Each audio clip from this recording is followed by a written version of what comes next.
didn't even want to go. Let's start there. When Jake called me up about a weekend in some isolated cabin, I gave him every excuse. It was miles from civilization, no cell service. And if I was being honest, I wasn't thrilled at the idea of spending 3 nights in the middle of nowhere. But as always, Jake managed to wear me down, so there I was, halfway up some forgotten mountain road, the cabin barely visible through the trees.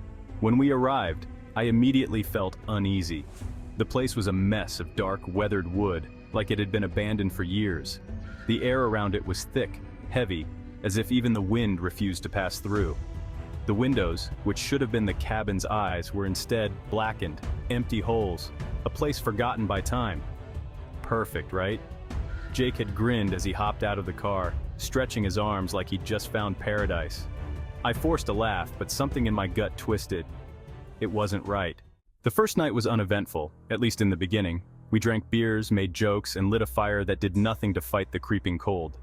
It was late, around 2 a.m., when I first noticed the scratching. It was faint at first, like a rat scurrying inside the walls. Jake didn't hear it, too busy snoring on the couch, dead to the world. I tried to ignore it, brushing it off as some critter trying to find warmth, but it didn't stop. It became rhythmic. Tap, scratch, tap, like something testing the walls. Sleep didn't come that night. Every time I closed my eyes, I heard the sound growing louder, coming closer. By morning, I was a wreck, but I convinced myself it was nothing, just nerves. This was a 100-year-old cabin in the woods. Of course, it was going to make noise. That day, Jake wanted to explore. Hiking clears the mind, he said, like some sort of guru. But I couldn't shake the feeling that something had been watching us all night. Every creak in the floorboards, every gust of wind that rattled the windows, seemed to whisper a warning I couldn't quite hear. Reluctantly, I followed him into the trees. It felt like the forest was pushing in around us, the trees too close, their branches reaching out like gnarled fingers. The silence was unnerving. No birds, no rustling leaves, just us and the occasional crack of a twig underfoot. The deeper we went, the more oppressive it became, like the air itself was too thick to breathe. Then we found it. Half buried in the dirt, there was a door. Not just a regular door, a solid wooden door with iron hinges, old but untouched by the rot that claimed everything else around it. No walls, no structure, just a door in the ground. Jake, being Jake, decided to open it. The creak of the hinges echoed in the silence as he pulled it up, revealing a dark, gaping hole beneath. A set of stone steps led down into the earth, disappearing into blackness. Jake thought it was the coolest thing ever. A hidden basement in the middle of the woods. Me? I wanted to leave. My entire body screamed at me to get away, but Jake had already started down the steps, laughing over his shoulder, daring me to follow. Against every instinct, I followed. The air down there was wrong. It was colder than it should have been, damp and heavy, like we'd stepped into a tomb. The walls were stone, lined with something I couldn't quite make out at first, but the further we went, the more I saw. Carvings. Symbols etched into the rock. Spirals and figures that seemed to twist and change when you looked at them too long. Then there was the smell. Rot, decay. Something else. Something metallic. I tasted it in the back of my throat, thick and choking, and suddenly I wasn't sure if it was the air or my fear that made it hard to breathe. Jake was ahead of me, his flashlight barely piercing the darkness. "We should go back," I whispered.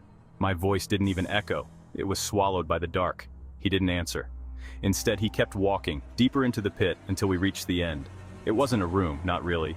Just a small, circular space, like a well. The walls here were smooth, polished, except for one spot where something had been scratched into the stone. "Look at this," Jake muttered, running his fingers over the jagged marks. I shone my light on it. The symbol was nothing like the others. It was violent, gouged deep into the rock, and beneath it, something was smeared into the grooves. Something dark, red, fresh. I stepped back, my stomach lurching, but before I could say anything, the ground beneath us trembled. The door! I heard it slam shut, the sound echoing through the tunnel like a gunshot.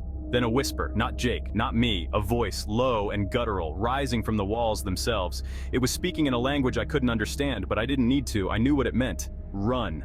Jake's flashlight flickered, then died. The darkness swallowed us whole. I heard him cursing, fumbling for his phone, but all I could think about was the voice. It was getting louder, closer.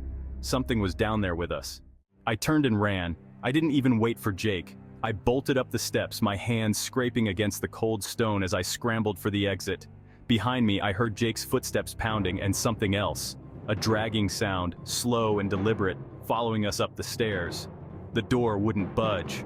I threw myself against it, screaming for Jake to hurry, to help, but the wood was solid, unyielding. Something scratched at the other side. Nails or claws, scraping across the wood in the same pattern I'd heard the night before. Then Jake screamed. It wasn't a scream of surprise or anger, it was pure terror, the kind that freezes your blood.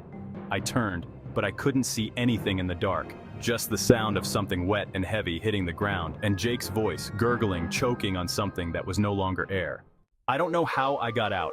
One moment I was slamming myself against the door, and the next, I was running through the woods, branches tearing at my face, the cabin shrinking behind me. I don't even remember reaching the car. All I know is that I never saw Jake again. The cabin's still out there, waiting. I can still hear the whispers. Sometimes late at night, I hear the scratching at my window, and I know it followed me home.